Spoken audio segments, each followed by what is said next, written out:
So for this challenge, we had to explain why and how we chose our course theme.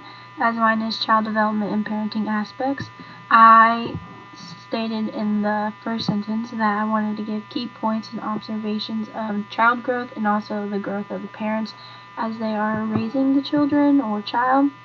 And that was mainly what I needed to work on, was this section right here.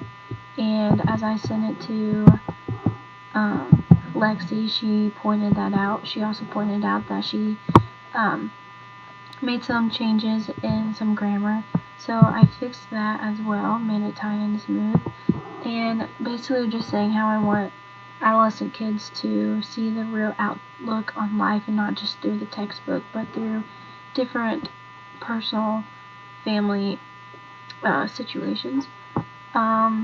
She said that everything was basically laid out right, and she understood what I was getting at, so everything else was just to the point.